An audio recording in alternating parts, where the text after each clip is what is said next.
যে নদী নিজের গন্তব্য জানে না সে সাগরেও পৌঁছায় না, এই কথাটাই যেন আজকের এই যুদ্ধের সবচেয়ে বড় ব্যাখ্যা। কারণ একদিকে আছেন ডোনাল্ড ট্রাম্প, যার প্রতিটি সিদ্ধান্তে অনিশ্চয়তার ছায়া, আর অন্যদিকে বেনিয়ামিন নেতানিয়াহু, যার প্রতিটি পদক্ষেপ যেন বহুদিনের আঁকা মানচিত্রের উপর বসানো।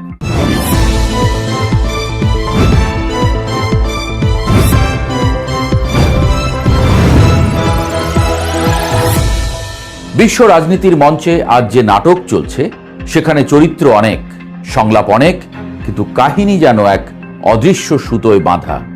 ইরান ইসরায়েল যুদ্ধকে আমরা অনেকেই দেখি শুধুমাত্র একটি আঞ্চলিক সংঘাত হিসেবে, কিন্তু একটু গভীরভাবে তাকালে বোঝা যায় এটি আসলে বহুদিন ধরে পুঞ্জীভূত এক বৃহত্তর পরিকল্পনার বহিঃপ্রকাশ, যেখানে কেউ অনিশ্চিত, কেউ দ্বিধাগ্রস্ত, আবার কেউ অত্যন্ত স্পষ্ট লক্ষ্য নিয়ে এগিয়ে যাচ্ছে।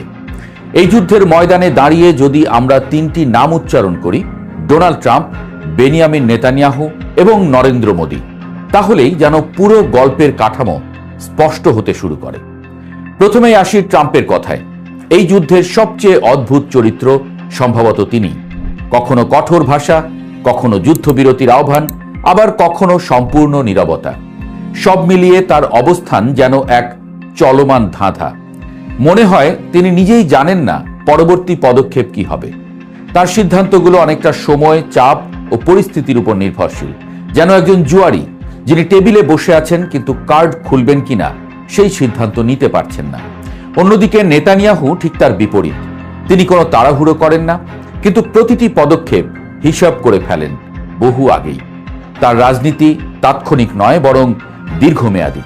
এই যুদ্ধের ভেতরে তার যে লক্ষ্য, তা শুধু ইরানকে দুর্বল করা নয়, বরং পুরো মধ্যপ্রাচ্যের শক্তির ভারসাম্য বদলে দেয়া। এখানেই আসে বৃহত্তর ইসরায়েল ধারণা। অনেকেই এটিকে শুধুমাত্র ভূখণ্ড দখলের স্বপ্ন হিসেবে দেখেন, কিন্তু বাস্তবে এটি একটি বহুমাত্রিক কৌশল। ভূখণ্ড দখল তার একটি অংশ, কিন্তু মূল লক্ষ্য হল প্রভাব, নিয়ন্ত্রণ এবং নির্ভরতা তৈরি করা। গাজায় যা ঘটেছে, পশ্চিম তীরে যা চলছে, এসব কোনো বিচ্ছিন্ন ঘটনা নয়। এক হিসাবে গত বছর গাজার জনগণকে তাদের আগের ছোট্ট ভূখণ্ডের মাত্র 12% জায়গার মধ্যে গুটিয়ে ফেলা হয়েছে। অন্যদিকে পশ্চিম তীরে ফিলিস্তিনিদের বিরুদ্ধে ধ্বংস ও উচ্ছেদের যে অভিযান চলছে, তা 1967 সালের 6 দিনের যুদ্ধের পর সবচেয়ে বড়। সেখানে ইসরায়েল তার নিয়ন্ত্রণ ও বসতি স্থাপনের পরিধি ক্রমাগত বাড়াচ্ছে। এগুলো একটি ধারাবাহিক প্রক্রিয়ার অংশ। গত কয়েক বছরে গাজার অবকাঠামো প্রায় সম্পূর্ণ ধ্বংস হয়ে গেছে। মানুষকে সংকুচিত করে ফেলা হয়েছে অতি সীমিত জায়গায়। পশ্চিম তীরেও একইভাবে ধীরে ধীরে বিস্তার ঘটছে। 2024 সালে বাশার আল আসাদের পতনের পর ইসরায়েল সিরিয়ার ভেতরে অঞ্চল দখল করেছে এবং দক্ষিণ লেবাননে আবার দখলদারির অঞ্চল তৈরি করছে। ইসরায়েলের সরকারে থাকা রিলিজিয়াস জায়োনিজম এবং জিউস পাওয়ার গোষ্ঠীর মন্ত্রীরা এবং লিকুদ দলের সংসদ সদস্যরা প্রকাশ্যে লেবাননে ইসরায়েলের সার্বভৌমত্ব ও বসতি স্থাপনের দাবি তুলেছেন। অর্থমন্ত্রী বেজালেল স্মোট্রিচ ইসরায়েলকে দামেস্ক পর্যন্ত বিস্তৃত করার কথা বলেছেন। নেতানিয়াহু নিজেও এই ধারণার সঙ্গে নিজের গভীর সংযোগের কথা জানিয়েছেন। তবে এই প্রেক্ষাপটে ইরান একটি বড় বাধা। কারণ ইরান শুধু একটি দেশ নয়, এটি একটি প্রতিরোধের প্রতীক, একটি ভারসাম্য রক্ষাকারী শক্তি। তাই ইসরায়েলের কৌশলগত চিন্তায় ইরানকে দুর্বল করা অত্যন্ত গুরুত্বপূর্ণ। যুদ্ধ শুরু হওয়ার আগেই নেতানিয়াহু যে পরিকল্পনার ইঙ্গিত দিয়েছিলেন, তা আরও বিস্ময়কর। নরেন্দ্র মোদীর সঙ্গে বৈঠকে তিনি যে ষড়ভুজ জোটের কথা বলেন, সেটি শুধু একটি সামরিক জোট নয়, এটি একটি ভূরাজনৈতিক কাঠামো। সেখানে ভারত, আরব দেশ, আফ্রিকা, ভূমধ্যসাগরীয় অঞ্চল সবকিছুকে একত্রে এনে একটি নতুন শক্তি কেন্দ্র তৈরি করার পরিকল্পনা রয়েছে, যার কেন্দ্রবিন্দু হবে ইসরায়েল। এই পরিকল্পনার আরেকটি দিক হল অর্থনীতি ও জ্বালানি। হরমুজ প্রণালী বা বাব আল মান্দাব, এই গুরুত্বপূর্ণ রুটগুলো যদি অস্থিতিশীল হয়, তাহলে বিকল্প পথ তৈরি করার প্রয়োজন হয়। আর সেই বিকল্প পথ যদি ইসরায়েলের মধ্য দিয়ে যায়, তাহলে পুরো অঞ্চলের অর্থনীতি এক প্রকার তাদের উপরে নির্ভরশীল হয়ে পড়ে। এখানেই বোঝা যায় যুদ্ধ শুধু যুদ্ধ নয়, এটি একটি অর্থনৈতিক এবং কৌশলগত পুনর্গঠনের প্রক্রিয়া। কিন্তু প্রশ্ন আসে, এই যুদ্ধ কি সত্যিই ইসরায়েল যুক্তরাষ্ট্রের যুদ্ধ, নাকি এর পেছনে আরো গভীর বাস্তবতা আছে। অনেক বিশ্লেষকের মতে এটি মূলত একটি ইসরায়েলি যুদ্ধ, যেখানে যুক্তরাষ্ট্রকে ব্যবহার করা হচ্ছে। যুক্তরাষ্ট্রের ভেতরেই এই যুদ্ধের বিরুদ্ধে ব্যাপক বিরোধিতা রয়েছে। সাধারণ মানুষ, এমনকি রাজনৈতিক মহলের একটি বড় অংশ এই সংঘাতকে সমর্থন করে না। কিন্তু আন্তর্জাতিক রাজনীতিতে বাস্তবতা অনেক সময় জনমতের চেয়ে ভিন্ন পথে চলে।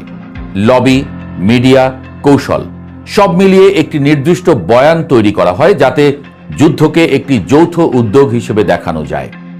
এই জায়গায় ট্রাম্পের ভূমিকা আবারও গুরুত্বপূর্ণ হয়ে ওঠে। তিনি হয়তো নিজে এই যুদ্ধের মূল পরিকল্পনাকারী নন, কিন্তু পরিস্থিতির চাপে তিনি এমন এক অবস্থানে চলে গেছেন যেখানে তার বিকল্প পথ খুব সীমিত। অন্যদিকে নেতানিয়াহু বহুদিন ধরেই এই সংঘাতের প্রস্তুতি নিচ্ছিলেন। তার জন্য এটি কোনো আকস্মিক সিদ্ধান্ত নয়, বরং বহু বছরের পরিকল্পনার বাস্তবায়ন। এই পুরো প্রক্রিয়ার মধ্যে সবচেয়ে উদ্বেগজনক বিষয় হল স্থায়ী যুদ্ধের মানসিকতা। ইসরায়েলের রাজনৈতিক ও সামরিক কাঠামোর মধ্যে এমন একটি ধারণা তৈরি হয়েছে যেখানে যুদ্ধকে একটি অব্যাহত প্রক্রিয়া হিসেবে দেখা হয়। কিন্তু ইতিহাস আমাদের একটি জিনিস শিখিয়েছে, অতিরিক্ত বিস্তার সবসময় ঝুঁকিপূর্ণ। একটি রাষ্ট্র যত বেশি নিয়ন্ত্রণ বাড়ানোর চেষ্টা করে, তত বেশি প্রতিরোধের মুখোমুখি হয়। ইরান এই প্রতিরোধের একটি কেন্দ্রবিন্দু, কিন্তু একমাত্র নয়। পুরো অঞ্চলের মানুষ, বিভিন্ন গোষ্ঠী, এমনকি আন্তর্জাতিক মহল সব মিলিয়ে একটি জটিল প্রতিক্রিয়া তৈরি হতে পারে। তাই এই যুদ্ধের ভবিষ্যৎ অনিশ্চিত। যুদ্ধবিরতি হতে পারে, আবার ভেঙেও যেতে পারে। আলোচনায় সবাই ফিরতে পারে, আবার হঠাৎ করে সংঘাত তীব্র হয়ে উঠতে পারে।